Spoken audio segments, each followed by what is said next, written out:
हर महादेव। आप सभी का एक बार फिर से स्वागत है मेरे YouTube चैनल पर और India tour series video number 21 में।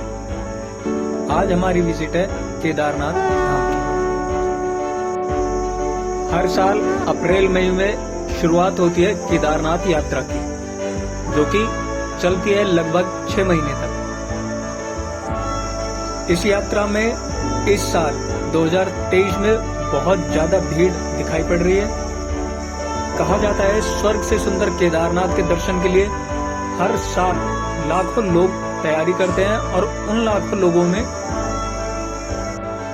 केदारनाथ यात्रा के प्रति जोश और जज्बा सातवें आसमान को छूता है। केदारनाथ पिछले कुछ सालों से उन चुनिंदा धार्मिक स्थलों में से एक है जहां पे हर वर्ष लाखों की तादाद में भक्त जुड़ते जा रहे हैं, बढ़ते जा रहे हैं। स्वर्ग से सुंदर केदारनाथ को देखने के लिए हर वर्ष इतने भक्त बढ़ते जा रहे हैं कि यहाँ पे सरकार की तरफ से की जाने वाली सुविधाएं भी काफी नहीं होती हैं।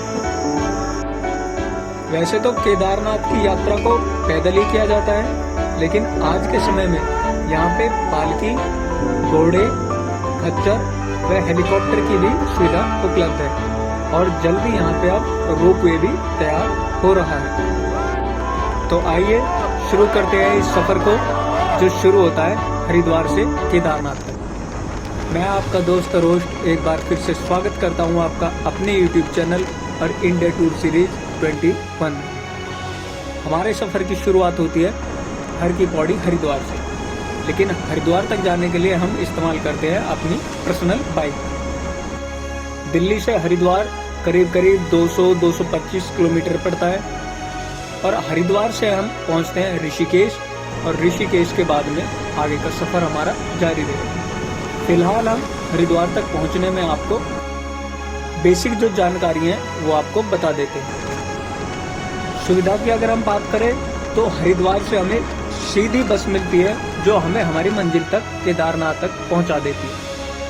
अगर आपके पास अपना वाहन है तो आप हरिद्वार, ऋषिकेश और बाकी स्थानों पर रुकते हुए भी जा सकते हैं। यात्रा का पहला पड़ाव तो हरिद्वार है, फिर आता है ऋषिकेश, देवप्रयाग, श्रीनगर, रुद्रप्रयाग, अगस्त्यमुनि, सोनप्रयाग और उसके बाद में आपको मिल जाती है भक्तों के लिए सुविधा हरिद्वार से ही शुरू हो जाती है। हरिद्वार से आपको गौरीकुंड के लिए सीधी बस मिलती है और गौरीकुंड वह जगह है जहां से 16 किलोमीटर लंबी चढ़ाई चढ़ने के बाद में आप केदारनाथ धाम तक पहुंच जाते हैं। लेकिन अभी हम दिखाएंगे आपको ऋषिकेश के कुछ हाइलाइट्स। ऋषिकेश वो स्थान है जहां से बाबा नीलकंठ के लिए यात्रा शुरू कर सकते हैं। लाखों की तादाद में यहाँ पे प्रतिदिन के हिसाब से भक्त आते हैं, जो कि ऋषिकेश में रुकते हुए नीलकंठ धाम के दर्शन करके अपनी यात्रा को आगे भी बढ़ा सकते हैं और पीछे भी आ सकते हैं। उसके बाद में हम पहुंच जाते हैं देवप्रयाग। ये वो जगह है जहाँ पे भागीरथी, अलकनंदा दोनों के संगम के बाद शुरू होती है हमारी गंगा जी। क्योंकि हमारी यात्रा शुरू होती है मोटर बाइक से, तो हम जल्दी जल्दी पहुंचते हैं अपनी मंजिल की तरफ।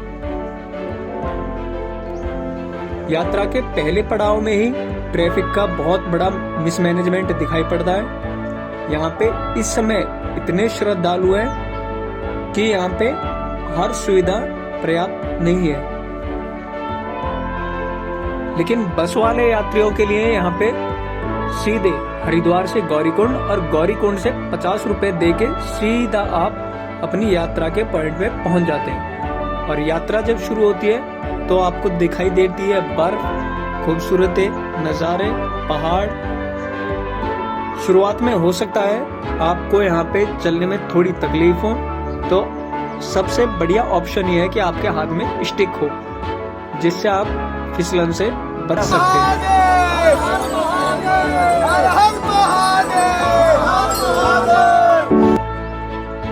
साथ ही ये यात्रा सिर्फ उन्हीं को करनी चाहिए जिनको अपने ऊपर विश्वास है कि वे इस 16 किलोमीटर लंबे पथ मार्ग को पार कर सकते हैं। क्योंकि बहुत लोग यहाँ पे खच्चरों का इस्तेमाल करते हैं, जो कि बहुत गलत है।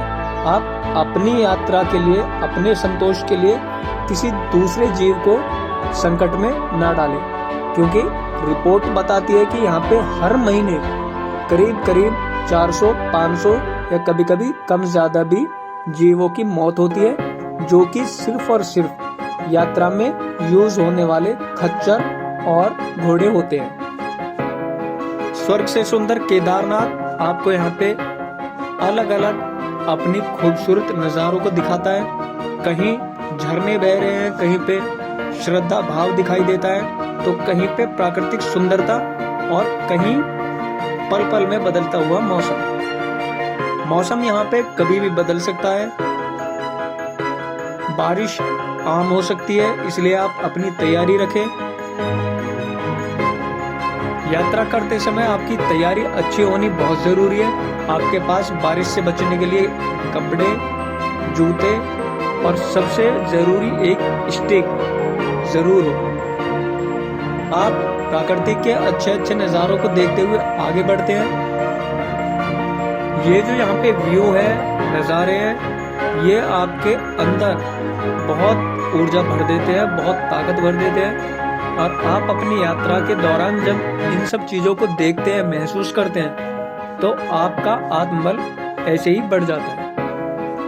चारों तरफ लगते हुए हर हर महादेव के नारे, जयकारे आपको बहुत ही ज्यादा आनंदित कर देते हैं और चलते ही चलते आप अपनी मंजिल तक पहुंच जाते हैं। बहुत जल्द यहाँ पे रोपवे शुरू होने वाली है, जो कि मंदिर के पास है। अब हम पहुंच चुके हैं बिल्कुल मंदिर के सामने। इन दिनों में यहाँ पे दर्शन के लिए बहुत ही ज्यादा भीड़ भाड़ है, मारामारी हो रही है, तो आप अपनी व्यवस्था टाइम से पहले ही रखें। लाइन में लगने के लिए टाइम से पहले तैयार हो। मंदिर के अंदर किसी भी तरह की रिकॉर्डिंग या फोटो अलाउड नहीं है, लेकिन भोलेनाथ की कृपा से हम आपको अंदर का नजारा भी दिखा देते हैं।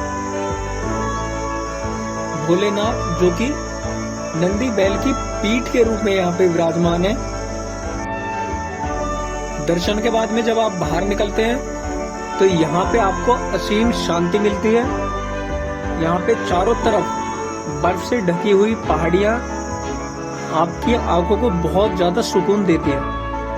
मंदिर के बिल्कुल पीछे ये वो शिला है जो त्रासदी के समय आके यहाँ पे लगी थी, जिसको अभी नाम दिया हुआ है भीमशिला।